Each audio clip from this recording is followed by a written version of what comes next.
भाइ बहिनीहरूले धैर्यतापूर्वक यति बेलासम्म यो मौसममा यसो चिसोमा हामीलाई प्रतीक्षा गरेर बस्नुभयो, त्यसको लागि धेरै धेरै धन्यवाद छ। मेरो नाम राजीव गुरुङ, घर लमजुङ, हाल काठमाडौँ। म यो यस स्वयंसेवा नेपाल अर्थात् प्रोजेक्ट भोल्टेयर नेपाल संस्थाको अध्यक्ष हुँ र त्यसै गरी म आफ्नो टिमको म आफै परिचय दिइहाल्छु, त्यसै त्यो भन्ने समय धेरै बचत होला। हाम्रो संस्थाको कोषाध्यक्ष हुनुहुन्छ श्री विशाल गुरुङज्यू।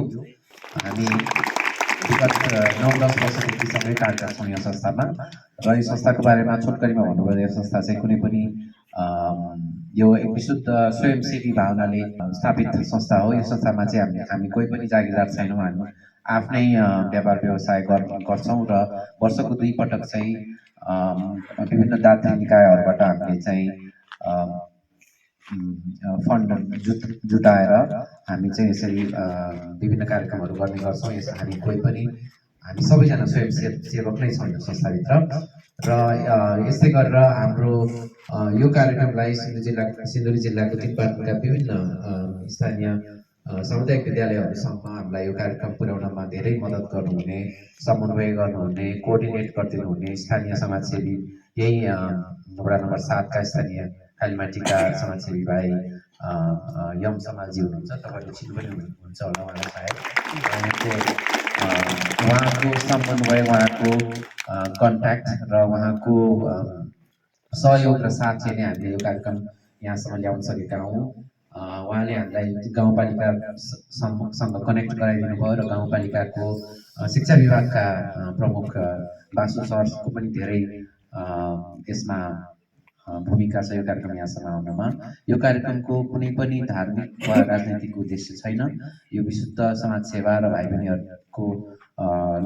बहिनीहरूको सेवाको भावनाले अभिप्रेरित भएको कार्यक्रम हो र यो कार्यक्रमलाई हामीलाई यहाँसम्म ल्याउन जर्मनदात्री निकाय हाम्रो माया नेपाल भन्नेले हामीलाई निरन्तर रूपमा सहयोग गरिरहेको छ।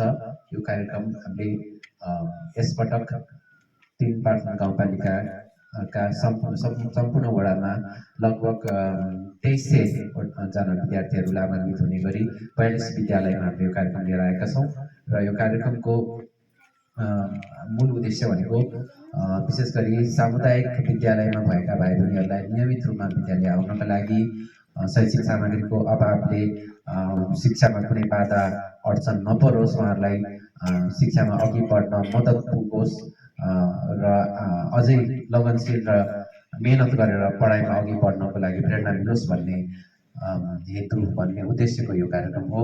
हामी प्रत्येक विद्यार्थीलाई कक्षा शिशुदेखि 8सम्मका विद्यार्थीहरूलाई एउटा झोला, 3टा कापी र एउटा सानो पर्स स्टेसनरी भएको जसमा भित्र 5वटा सिसा कलम, एउटा स्केल, कटर, इरेजर भएको हामी आज तपाईहरुलाई वितरण गर्दैछौँ।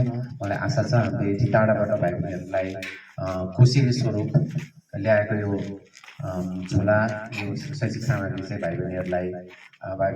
बहिनीहरूले जतन गरेर प्रयोग गर्नुहुनेछ।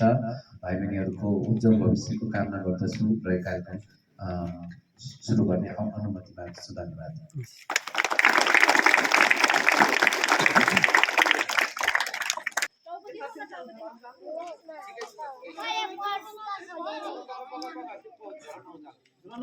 पढेन